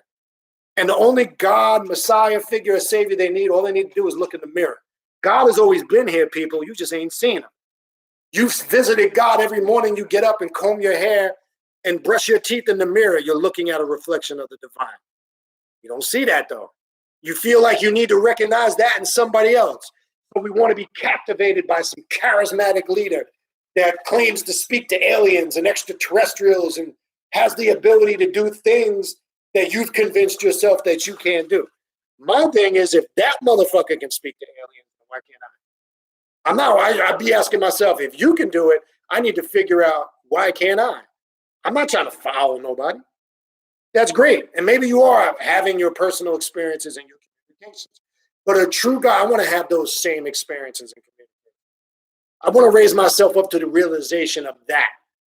Not by just listening to you say it and me being a fool, accepting it, and you telling me about some personal spiritual experience you had, and I embrace it, and I have never experienced it. I'm a follower. That's religion. We don't do that shit on this path. Okay? Good point.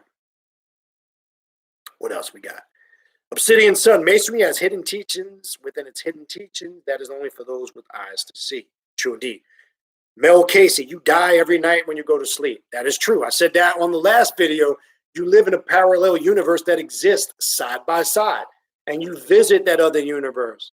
Right? They say sleep is what? The sister or the cousin of death. Right? We hear that. Remember, majority of us spend almost just as much time in the dream or sleep realm than we do awake.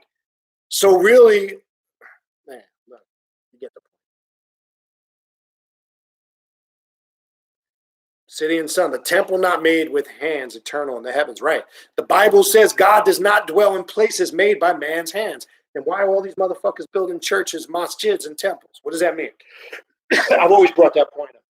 What the Creator and what even the Christ consciousness that everybody teaches about This is in essence where that comes from. If we go into Hebrew mysticism, and I do a whole left-hand path occult class on all the books of the Bible and the 114 chapters of the Quran and the Apocrypha. I do a detailed breakdown on all the hidden meanings of that shit and how we should look at it from a left-hand path occult perspective. Because there are hidden gems in there, but we see it totally different. Because as I mentioned many times before, Lucifer is the one that governs the information that's really coming out of that Bible. There is a war going on in that Bible between two deities. But who you think is God is the devil, and who you think is the devil is your God. That's a whole nother story for another day, but you get my point. The point being is, it says right there in that Bible that God don't dwell in houses made by man's hands, right? That comes from the teachings. When you go into the book of Genesis, right? Chapter 2, verse 7, it says, God breathed into man's nostrils the breath of life, and man became a living soul. So where should we look for the very essence of God or the Creator? Within ourselves. That verse confirms it. This is really what Jesus, according to religious theology, was trying to teach. And this is why he was persecuted. And as I said before, when you really look at the Jesus story, he was really left-hand path for his time. He was going against everything the norm was teaching. He was totally against the Pharisees and the Sadducees. He said they were the religious hypocrites of that era. Well, we have the same religious hypocrites in this day and time, right?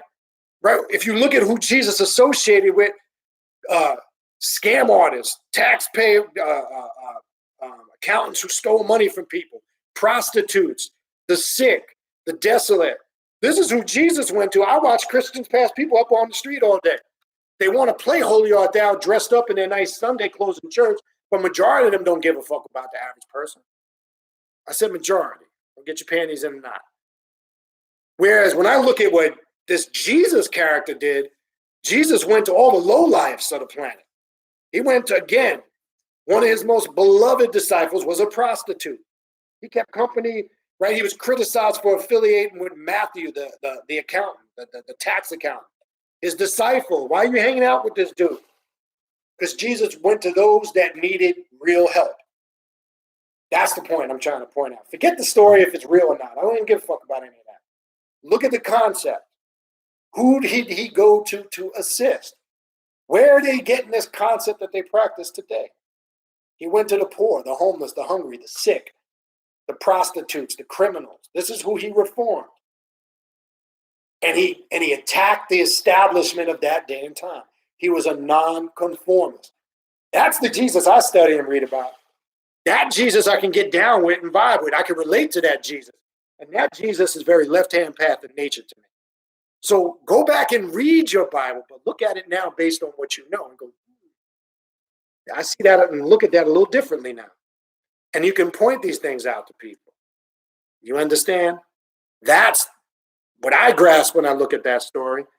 So he goes on to confirm Genesis 2:7 later on when he's in the temple and the Pharisees in the book of John, the 10th chapter, are questioning him. Oh, you say you are God, right? Reminds us very much what people do to us on this panel. How do you say you're a God, right? What did Jesus answer them? How come nobody talks about this and Christians don't even discuss this? Jesus said, is it not written in your law that I said ye are gods? What was he talking about? So they're attacking him because, see, they thought he was saying he was this monotheistic God that their Torah taught us. That's not, he was to make that clear. That's not what I mean when I say I'm God. He says, is it not written in your law that we are gods? All of you are what? Children of the Most High. Why is he saying that? Let's dig even further. He got that from Psalms chapter 82, verse 6. He was quoting what King David told his congregation. Is it not written in your law that all of you are gods, children of the Most High? But what does the next verse say? Don't get fooled now, because the next verse said, but ye will die like men. He wasn't saying he was this fictitious immortal God, but why was he saying that? Back to Genesis chapter 2, verse 7. God breathed into man's nostrils the breath of life, and man became a living soul. All he was simply saying was the very essence of what you call God resides within you. That's it. It's that simple. Just leave it there. That's what he meant when he said, when you see me, you what? You see God. Say it again. When you see me, you see God. Why? Because the very essence of God is in us. We have God-like qualities and capabilities. Now, the religious person will get into semantics and argue, but there is a supreme creator. See, now we're getting into monotheism, we're getting into theology, we're getting into spookism.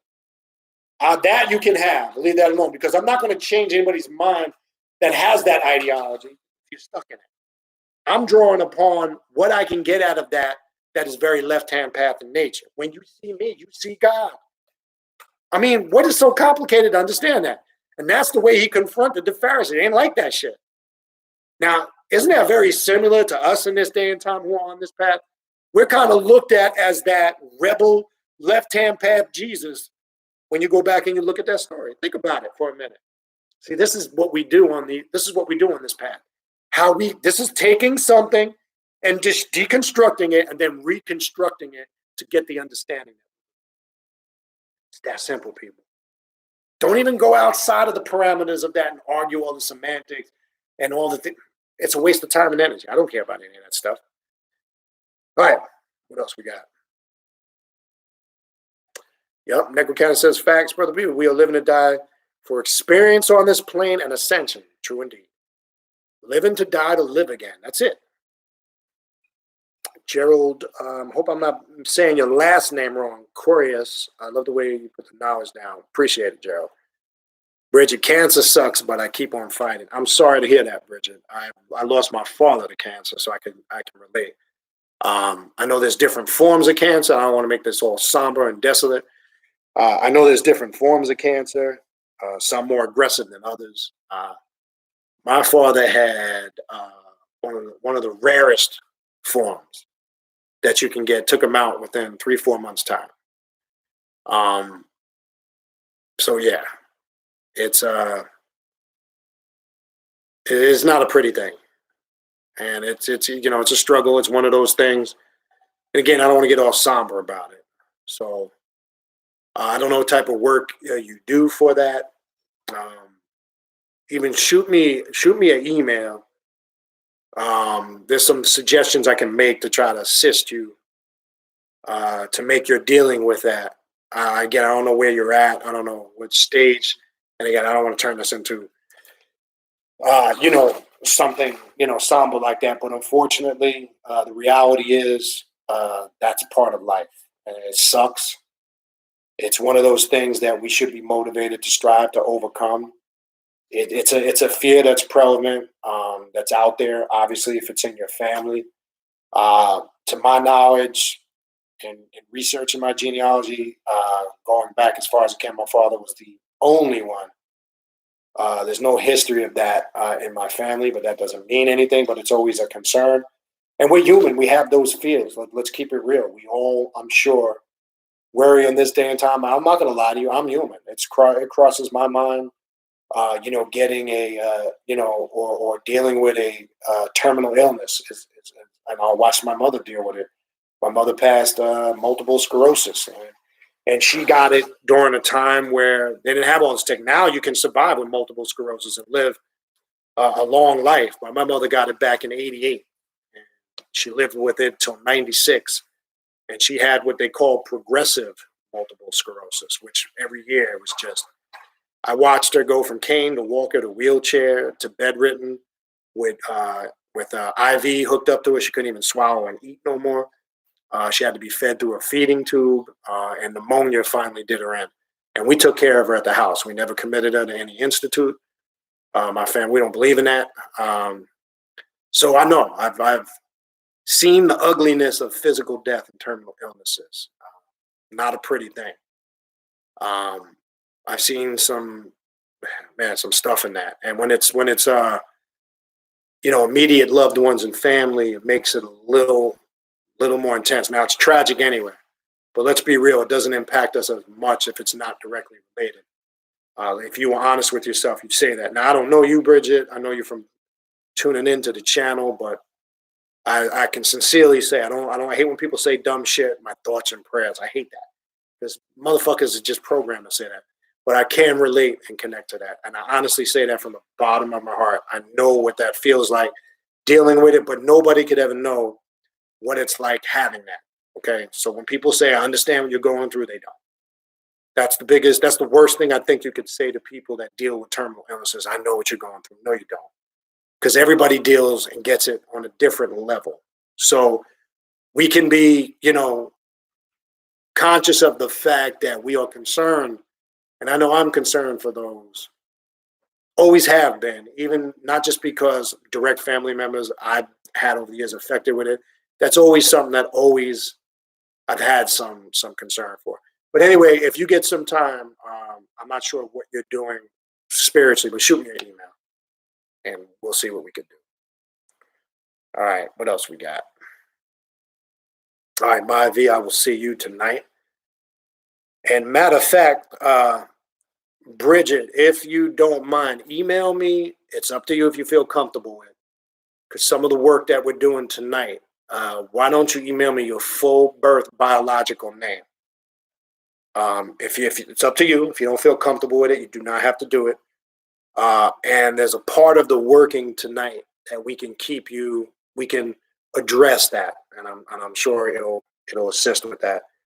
If you're still here and you feel comfortable with it, shoot me. It has to be your birth biological name, and shoot me that, and we'll see. Well, we will, if you're okay with it.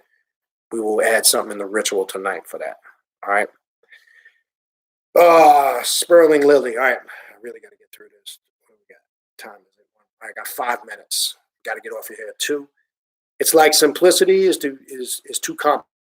True indeed. What I was talking about earlier. Yes, we are experiencing the human experience from the spiritual self, near-death experiences, and research has awakened my awareness, and that'll do it. All right, I know Black Tower, you had to leave. You're probably not here. Appreciate you tuning in. What else we got? Nick Rowe Cannon says, "While yes, they do make things more complicated than what they need to be, adds unnecessary stress and uncomfortable chaos, uncontrolled chaos." I agree. And I agree with Scott. All of our hearts, when we say our hearts, when I say my heart goes out to you, it's our sata, our heart chakra. It's where our power comes from. And I'm glad you bring that up. This is where the divine essence of you comes from, your emotions, everything, your love, your hate, your concern, your greed, your rage, your jealousy. So when I say that, and I'm sure Scott is coming from a similar place, that's what, when I'm saying to you, if I say that to you, Bridget, that's what I mean when I say my heart goes out to you. Because I know you experience all of those things. Moments, sometimes of peace, tranquility, joy, happiness, sadness, rage, anger, stress. So when we say our heart goes out to you, we say that because as humans, we experience all those emotions and it comes from them. All right. So good point.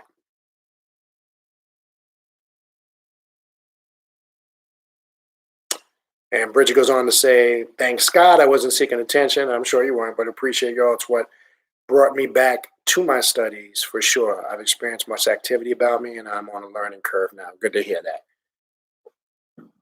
Ken says, "I agree. It is population control, just like with HIV, AIDS, etc. Viruses or man-made, bacteria is natural." I agree. And again, that's I'm along the lines. And again, it's a theory. I got to say theory. I know obviously there's a lot of evidence to support that, but I just don't want people to run with it and spook it out. I've always been along that line of way of thinking for years, because when you do the research, there's a lot of information that suggests that. So I agree. My uncle was a Jehovah. Scott says, "My uncle was a Jehovah Witness. Every war and nature disaster was that." Yeah, Jehovah Witnesses are good for that, man. Hey, here's an interesting fact about the Jehovah Witnesses, which most people don't know.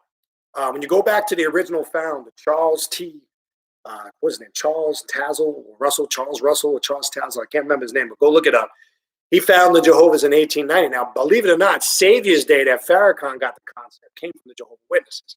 He gathered a march on Washington, D.C. Go back. Now, most people are familiar with Joseph P. Rutherford, who is the more modern-day founder of the Watchtower and the modern-day Jehovah Witnesses. But Charles Taz Russell, I think that's his name. I might have that butchered. Who founded the Jehovah Witnesses in the 1800s. He said the end of the world was coming and gathered a march in D.C. and gathered, I believe it was about 1 million people, if I'm not mistaken. But go do the research.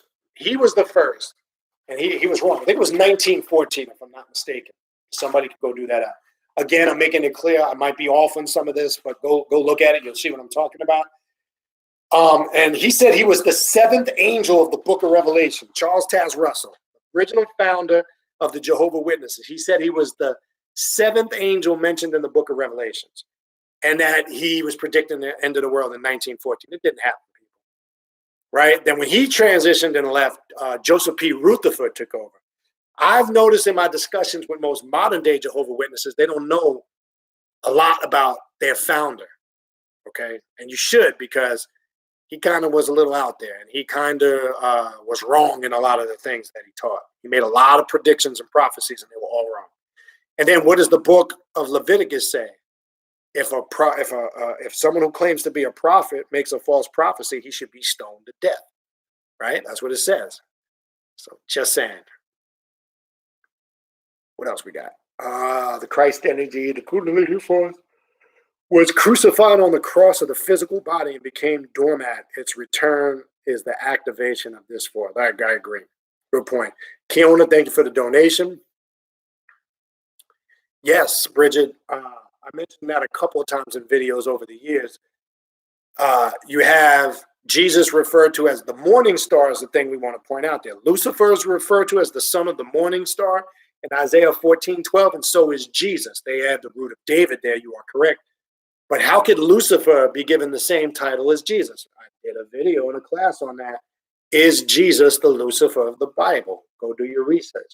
See, in the class that I do on the hidden occult meanings and left-hand meanings of the Bible, I go through all that stuff. That's the purpose of the class, to get you to see the Bible through the eyes of Lucifer, right? Because really, he was the one looking out for the people in the Bible. Really look at it, because it gets into a whole nother story. But yes, good point. Yes, a lot of those stories Aaron Butcher do. The biblical stories come from cultures that predated it. Samaria, ancient Egypt, etc. I agree. That's right, Scott. When you keep turning the other cheek, people will slap you on the other cheek. We don't believe them. We're on this path, like Malcolm said, by all means necessary. You hit me, I'm hitting you back. I ain't turning the other cheek. We deal with people the way they deal with us. If you're gonna treat me with respect, I treat you the way you treat me. You treat me with respect, you get respect. You try to treat me like shit, don't try to dumb me down and say, "Oh, brother, embrace your enemies, love your enemies, and pray for them." No, I'm gonna destroy and annihilate my enemies, fuck them up. That's what we do on this path. So you're not an enemy until you cross the line of disrespect. So we don't go looking to cause problems, to start fights and create rituals of magic and destruction only if you cross that line. That's it. It's that simple. So the code we live by as far as dealing with each other, you give me respect, I give you respect. I don't care who and what you are, what race, nationality, ethnicity, origin, or religion. You could be a bona fide, sanctified, saved Christian. I don't care. You treat me with respect, I'm going to treat you with respect. That's how life, that's the code we live by. Okay? Archaic Confuso 144, having issues with this mentally ill Christian extremist crackhead in my I love it. In my building, driving me mad. How can I stop him from pissing me off? If I argue back, he just screams, I'm going to hell, it's pissing me off. Honestly, he's at the point, let it go. It's not even worth it. Because based on what you're saying, it sounds like to me he's a fanatical, like you said, extremist, crackhead Christian. It's not even worth your time and energy, because really all it's doing is draining you. I would just say at that point, if you can't have an intelligent dialogue with him and you guys can't maturely agree to disagree, it's not worth your time and energy. Just let it go. And if you let it go and he's not bothering you, fine. But if he keeps coming at you, you just say what you got to say and let it go. It's not worth it. Don't submit your energy into that. It's a waste of your time. That would be my advice to you. All right, what else we got? That's right. Drink the intoxicating poison from the whore Babylon Ishtar, which really is just another form of Lilith when you really get into it. That's it. Want to be good, and don't be the cause of other people's sufferings. I agree. Bridget says, unfortunately, forgiveness doesn't work with narcissists because they think they can start to take again. But definitely, generally, forgiveness is for the one on the giving end to release the injury. I agree. What else we got? If you need a religion to be a good person, then you are not a good person. And right on point. If you hit me and I don't fight back, that don't make you look like a bad person. This is just true. This is just common sense shit. Tall and thin. Yeah, that was my youngest son. That you saw pop up earlier, my little guy, which I got to get to him in a minute. All right. I might have to skip through some of this, people. I'm out of time. Let's see if there's anything here that sticks out to me. What else we got?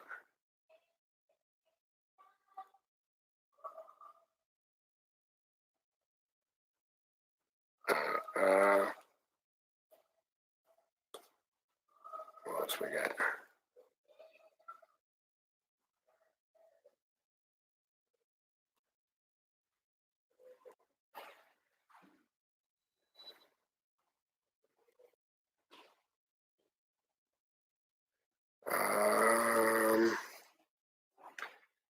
All right. I don't really see anything here that I have time to address. I'm going to have to wrap it up, people. All right.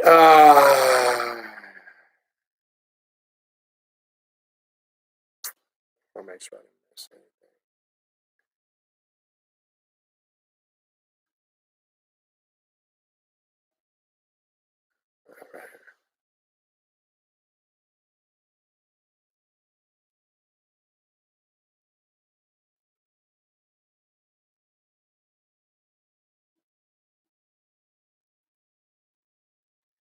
All right, people, I'm sorry, but I'm out of time.